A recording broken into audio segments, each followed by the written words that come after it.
Hey everybody, I'm Jesse and welcome to another edition of Gen X Thinks. And today I'm going to talk about this idea of being or becoming your best self. I've heard that a lot over the recent years rather. And I was watching Theo Von's podcast and he had a therapist on there and the therapist was saying that stuff, and Theo Von was saying something about becoming his best self, and the therapist was going on about how he had to, his job was to make people feel safe and stuff. And it really irritated the shit out of me. I'm not going to lie. Shit, that kind of stuff just aggravates me when I hear people talking like that. I really do not know why. Logically, I can look at it and listen to the words and think about why I believe what they're saying is bullshit. But on another level, I don't know why it's like nails on a chalkboard to me. I don't know why that is. Maybe it's just because I'm Gen X. But this whole idea of being your best self or becoming your best self, and it is really a prevalent thing. I mean, it's all throughout society. I hear that all the time. People advertising these programs and these courses and all this stuff, and becoming your best self and being your best self and all this. And I'm just going to be honest, it's all bullshit. I mean, it's complete bullshit. Think about it. Becoming your best self is literally impossible. We are fallible, flawed human beings. We always will be. We're never going to be perfect. They're teaching generations of people to strive for the impossible, to strive for something that isn't real. It cannot happen. So that sets people up for failure. It just does. You can't do it. You can't. I mean, and I'm one of those people that hate that word can't. I can. You know, you tell me I can't do something, I got to find out for myself. I can. That's how I learned a lot in my life, by doing stuff that I thought I couldn't do. When you're talking about stuff like that, being your best self, you're never going to, it's a moving target. You're never going to attain that. You can't reach it. It's like the carrot in front of the horse. It's always 3 feet ahead of him. He'll never get to it, no matter how fast he runs. And that kind of shit just really irritates me. Why they're teaching people this and trying to get people to buy into this kind of shit, that becoming your best self. I remember back when I was a kid, we had a saying that was closer to the truth. Life's a bitch and then you die. That's it. You make it through with your best effort, and then you leave this planet at the end. That's closer to the truth. This becoming your best self bullshit is just it's a fairy tale. It's this dream, this imaginary dream that people have that they can never attain. They can never reach that goal because, number one, we're always flawed. Number two, we're always changing. Every day we learn something new, and what I thought was my best self 2 weeks ago is not my best self today. So if I reach that goal that I was trying to reach 2 weeks ago, now today my goals have changed. I'm not my best self because I've learned more. I know more. Maybe I'm more tired. Maybe I've got more energy. Maybe I'm, going through some shit, whatever. It's a never ending process, and it's a non-achievable goal. But they've got millions of people chasing this shit, chasing this goal. And as long as we're on this hamster wheel, chasing these unachievable goals that the system, these gurus and shit have us chasing, then we're never going to be fulfilled. We're never going to be truly happy. And that's the closest you can get to your best self, is just to be somewhat happy and content with who you are. If you're not if you're not happy and content with who you are, if you're constantly struggling to reach this best self thing, then you can't be happy. I mean, think about it. What happened? Is there anyone who is their best self? Is there anyone who is a, had all the financial success, got perfect physical health, completely spiritually attuned with the universe, got whatever super doctorate degrees, all of these things that make you your best self, the highest attainment of civilized humanity? Is there any one person who has them all? And even if they do, they're probably not fulfilled and happy, because to spend that much time on yourself, are you truly your best self if you're not spending time on other people? Isn't that selfish? Isn't that selfish to chase all these goals and ignore everybody else that needs help? So that selfishness, that would kind of taint your best self, wouldn't it? That streak of selfishness you would need to attain your perfect self. Does that make sense?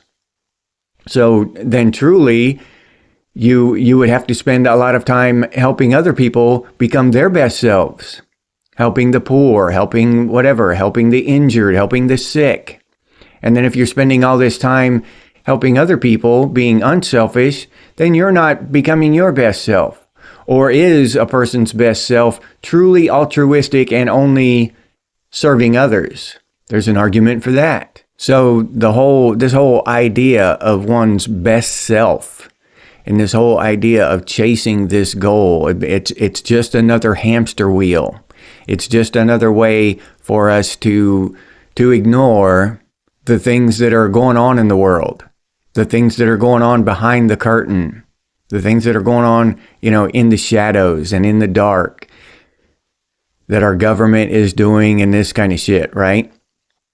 Because if we're on this hamster wheel chasing after our best self, then we can't be talking about conspiracy theories and sorting through all the bullshit conspiracy theories and finding the real ones, right? Finding out what's really going on.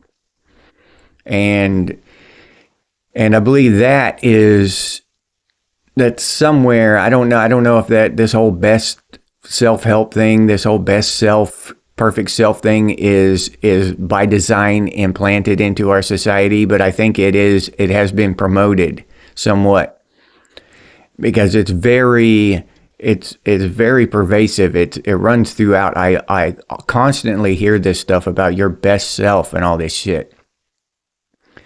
And listening to Theo Vaughn on that podcast, he's talking about his past and growing up and stuff, and that bothered me because he's talking about his trauma and stuff because his mom didn't hug him enough and shit. And I'm sitting there thinking, dude, there are people who have lived through horrible shit when they were kids, and your mama didn't hug you. And that's enough, your mom didn't hug you enough, and that's your big trauma, and you're crying about it on a podcast. I mean, I get it, whatever, he can do whatever he wants on his podcast. I still like his podcast and stuff. I still watch it. I'm not trying to downgrade the guy. I'm just trying to point out this kind of language, you know what I mean?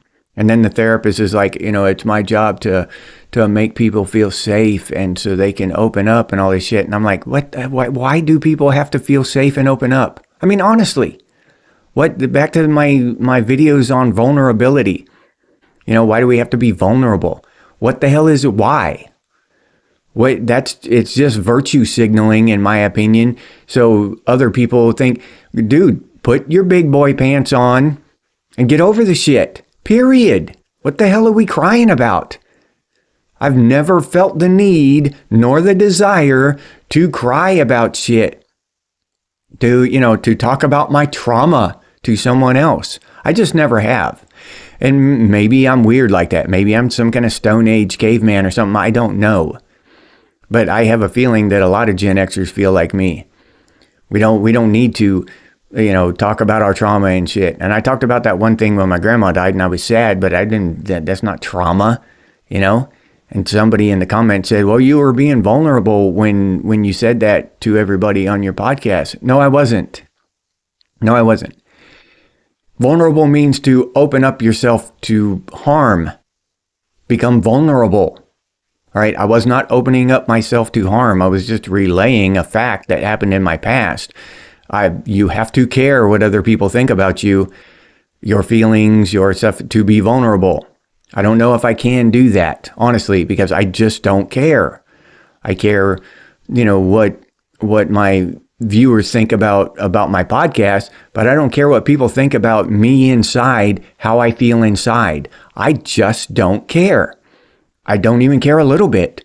It doesn't even cross my mind that I might be vulnerable or something shit like that.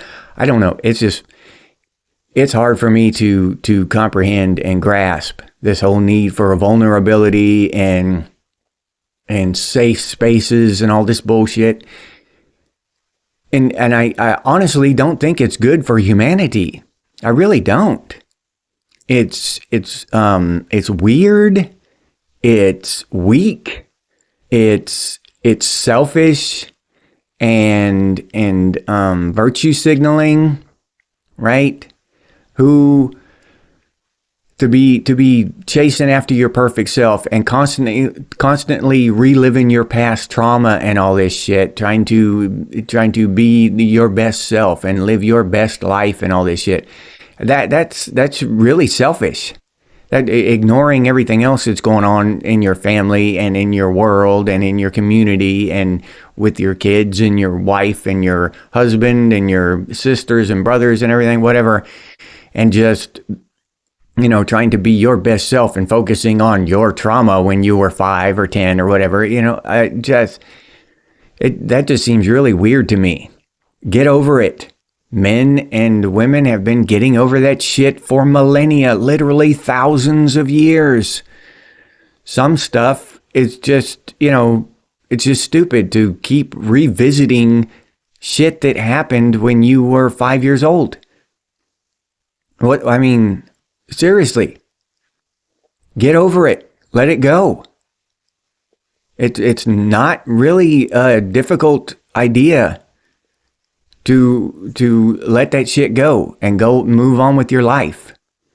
It's not a great big thing. All you have to do is concentrate on it and get it done. I know that some people have more problem with that than others. But some people have had tougher childhoods than others.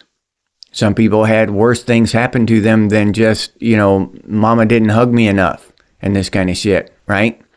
And some shit's tougher to get over. I get it.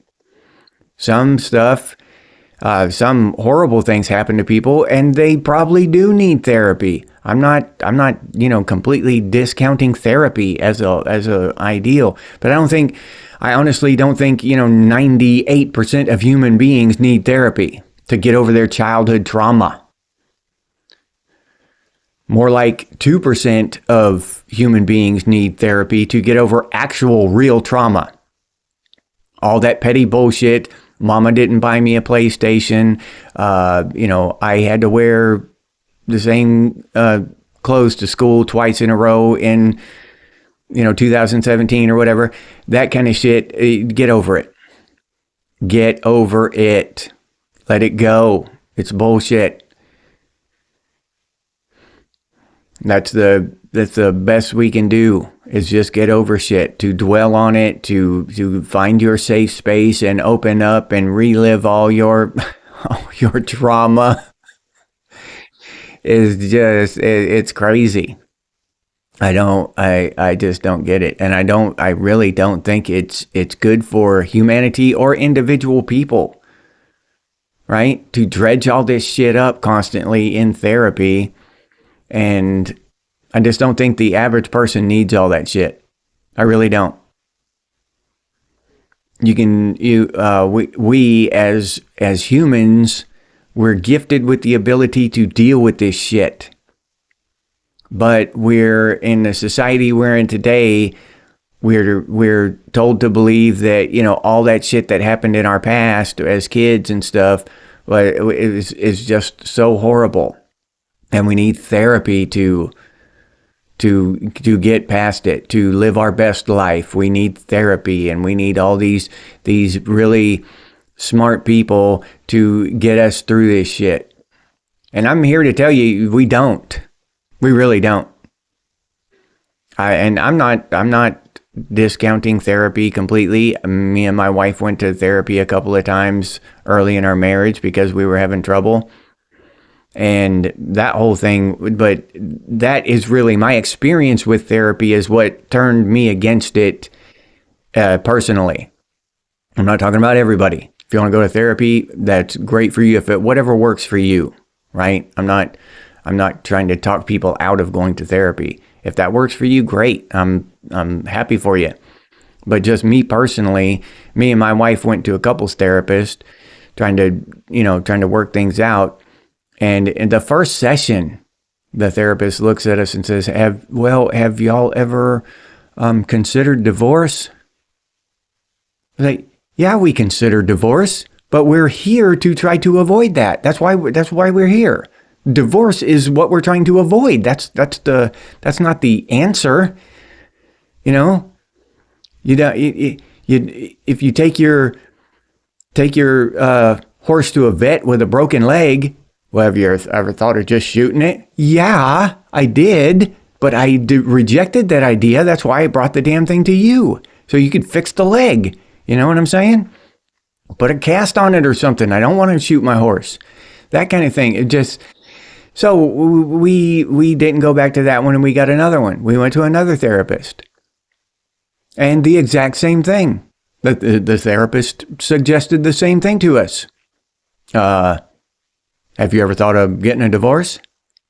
And I'm like, this is insane. Yes, we thought of divorce. Of course we have. And I think we went to a third one too, and the same thing.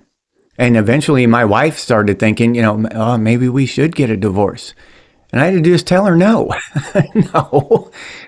No, that's not the plan. That's not what we're doing.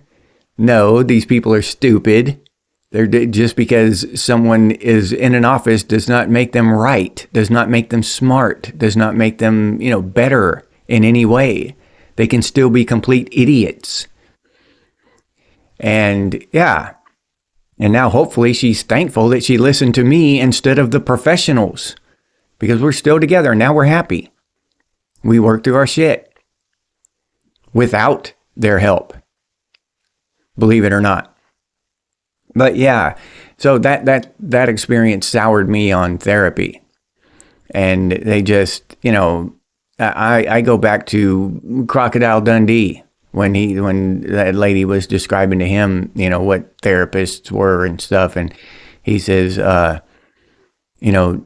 don't you have any mates? Just it sounds like it sounds like somebody's just listening to you talk. That's what buddies are for. That's what friends are for. Shit, we don't need therapy. Down under, we just drink a beer and unload on our mates. So yeah, I always remembered that line, and it's true. It's true. You're paying someone $100 an hour or some bullshit to sit there and listen to you.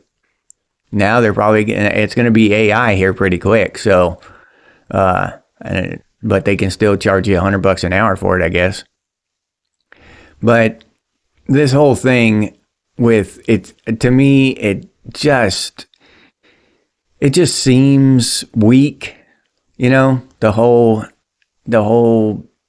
safe thing, the safe space, and feel safe and feel, and I really do not believe that is the best thing for humans. We're not supposed to feel safe all the time. We're not supposed to feel, comfortable and happy and hugged, and that's just not in us. If you did put someone in a prison, you can lock someone in a cell. They'll be completely safe in there. Set the temperature to the right thing and leave them in there for a while. Eventually, they're going to go insane, right? They're going to hate it. They're going to want to get out. They're going to want to break out into the world where there's some danger, where there's some discomfort, where there's this and that. It's human nature. We excel in our struggles. We grow and learn in our struggles. We thrive in our pain. Yes, it's painful. It hurts. I get it. But that's part of our journey on this planet, in this life, is to struggle, is to feel the pain. Because without it, I try to imagine sometimes what this perfect self would be like, in just this nirvana, right? This happy place that you would be in total comfort and total peacefulness, and that shit would get boring so fast. That think about video games. We go into video games, into these virtual worlds, into war, into chaos. Why aren't the most popular video games these blissful, just transcendent journeys through paradise and stuff? Because people don't want that shit. That's why. Because we want to struggle. We want adrenaline pumping through our veins. It's not that, and so we're chasing this goal of complete relaxation and nirvana and perfection and comfort and peace, but our human nature rebels against that.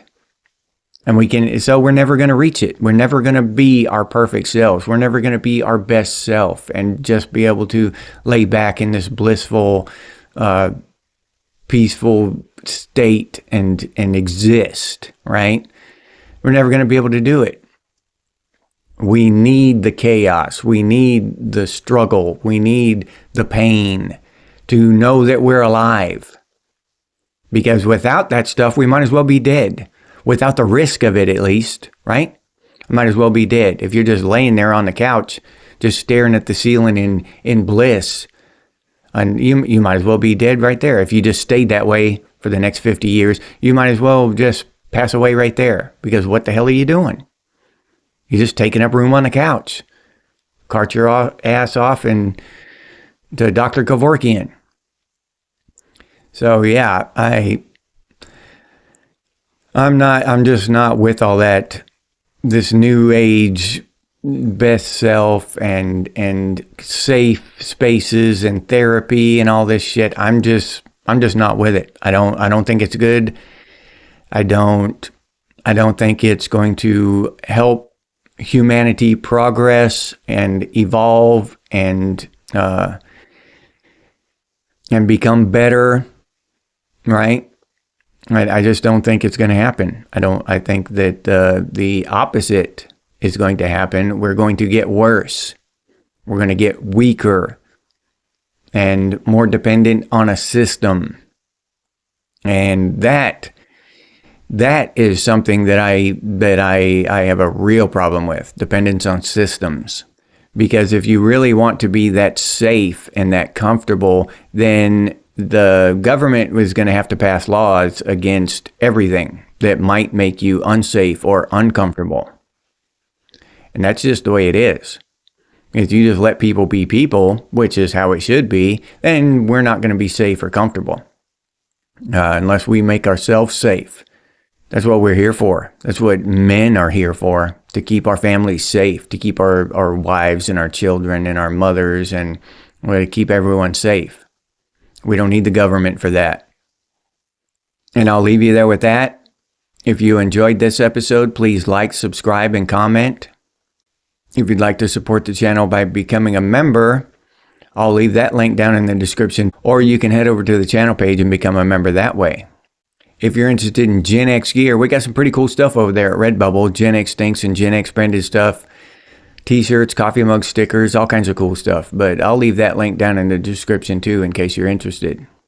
If you can't or don't want to support the channel in any of those ways, you can always do so by sharing these videos on your social media. That helps out a hell of a lot. So thank you very much to those of you who do that. I really do appreciate it. If you have any ideas for future episodes of Gen X Thinks, please put those down in the comments. Or you can email us, and the email is genxthinks@gmail.com. And as always, stay frosty, Gen X, and I'll see you on the next one.